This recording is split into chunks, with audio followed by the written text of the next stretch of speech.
paz, meus queridos.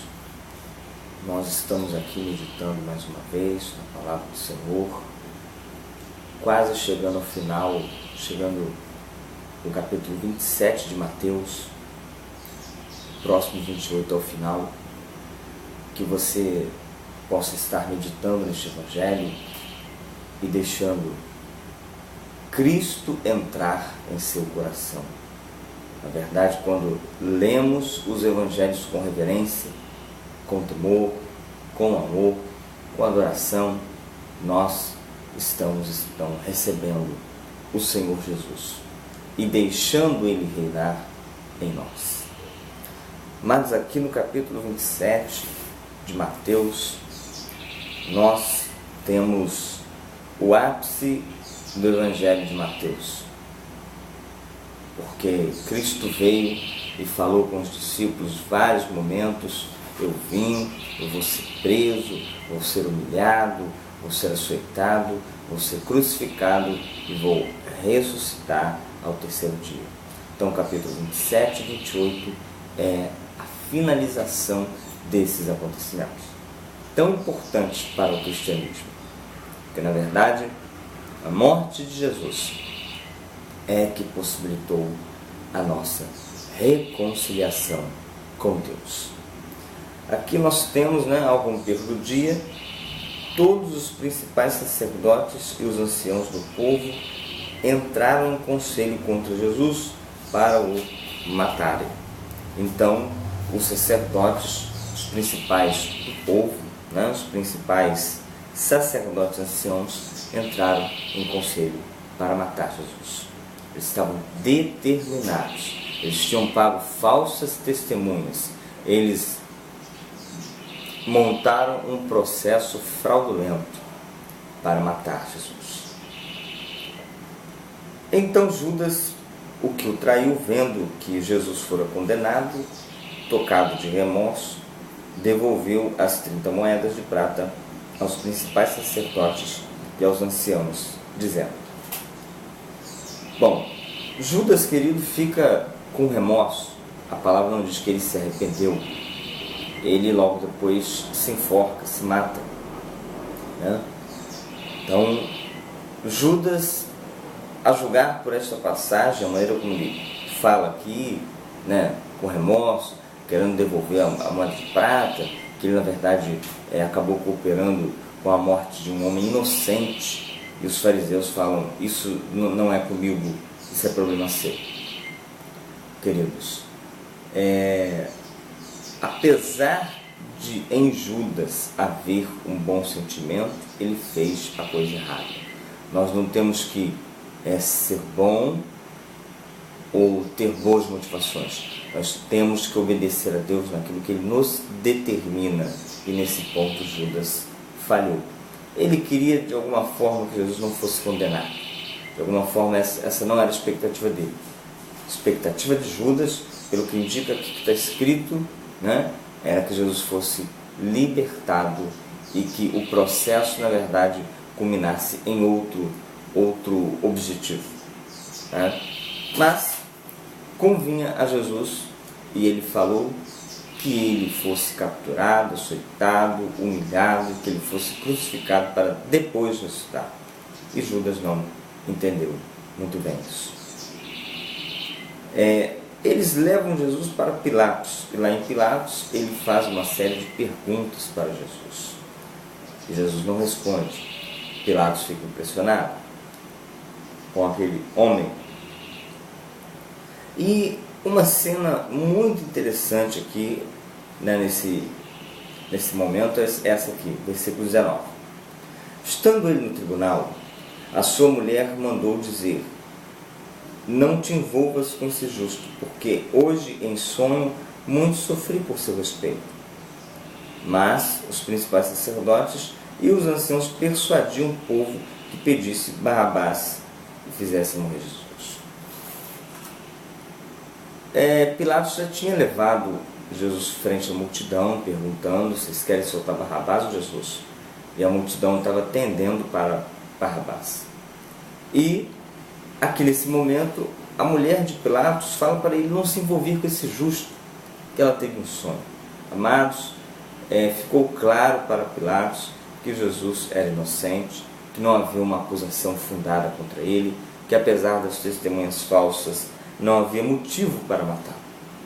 Mas quando Pilatos vai novamente para o povo, e aqui diz que os principais sacerdotes persuadiam o povo, estavam lá no meio do povo, motivando-os. Essa é a multidão. A multidão, ela segue alguma coisa desenfreadamente, ela não discerne. Você tem que sair da multidão, você tem que estar fora da multidão, porque a multidão não tem o coração de Jesus. Você tem que sair da multidão e virar discípulo, né? Virar discípulo do Senhor. Logo a seguir, versículo 27, os soldados do governador, levando Jesus para o pretório, reuniram em torno dele toda a corte. Então, nesse momento, meu querido, é quando os soldados o prendem, levam ao pretório, o açoitam, humilham Jesus ali de toda sorte, né? E logo depois ele leva a cruz e caminha com a cruz. E no versículo 32 aqui, ao saírem, encontraram um sirineu chamado Simão, a quem obrigaram a carregar-lhe a cruz. Então obrigaram Simão sirineu levar a cruz. Que privilégio para ele, apesar de ser forçado, apesar de ser obrigado, amparou Cristo naquele momento de dor, naquele momento de sofrimento. E Cristo foi, queridos, aqui crucificado. E foram crucificados com ele os dois ladrões, um à sua direita e outro à sua esquerda. Jesus aqui chega no momento da crucificação. Um inocente morrendo por todos nós, que somos justos. Porque através do sangue dele, na verdade, ele nos cobre das nossas iniquidades, nos introduz na graça de Deus, na graça do Senhor. E Jesus morre, meus queridos. E Jesus, clamando outra vez com grande voz, entregou o Espírito. Eis que o véu do santuário se rasgou em duas partes, de alto a baixo. Tremeu a terra, fenderam-se as rochas, houve um tremor. Abriram-se os sepulcros, e muitos corpos de santos que dormiam ressuscitaram. E saindo dos sepulcros, depois da ressurreição de Jesus, entraram na cidade santa e apareceram a muitos. Olha que eventos fantásticos que acontecem, né? Tremor, o véu se rasga, mortos ressuscitam, tudo em sinal da morte do Filho de Deus. Entre eles, entre aqueles que estavam ali observando, estava Maria Madalena, Maria, mãe de Tiago, e a mulher de Zebedeu, né? A mãe dos dois discípulos que queria que um habitasse, um ficasse à esquerda e o outro à direita. Meus amados, estas mulheres eram mulheres fiéis, corajosas, mulheres fidedignas. Enquanto os discípulos ficaram distantes e longe, e Pedro negou Jesus, eles se espalharam, eles ficaram cheios de medo. Essas mulheres estavam ali perto, acompanhando o fato. E o fato é que Jesus morre. E ele foi sepultado. Caindo a tarde, veio um homem rico de Arimateia, chamado José, que era também discípulo de Jesus. Um homem rico, discípulo do Senhor Jesus. E ele vai, pede autorização a Pilatos para colocar Jesus no sepulcro, e ele coloca no sepulcro na rocha. Um sepulcro de primeira, né? Falando assim, Jesus teve que tipo de enterro ele teve? Teve enterro de primeira, né? E ele ficou lá, à guarda do sepulcro. No dia seguinte, que é o dia depois da preparação, reuniram-se os principais sacerdotes e fariseus, dirigindo-se a Pilatos.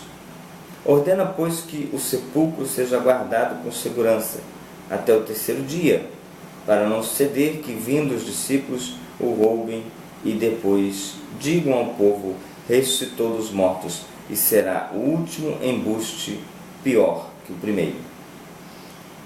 Indo eles, montaram guarda ao sepulcro, selando a pedra e deixando ali a escolta.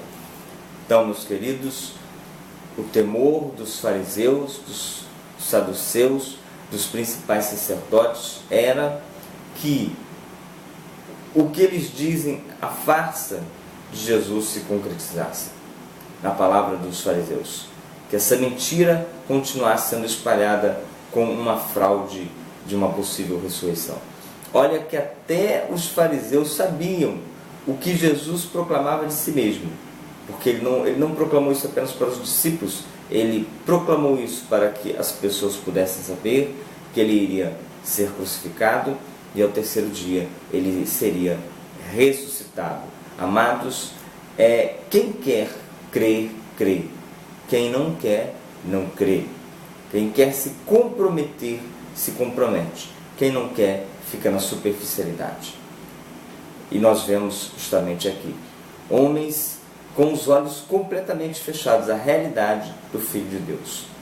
Que os seus olhos sejam abertos para ler esta passagem. E lendo esta passagem você vê que, de fato, o Filho de Deus morreu por nós, por todos nós, para nos dar acesso ao Pai. Que a graça do Senhor, o Espírito Santo, fale ao seu coração.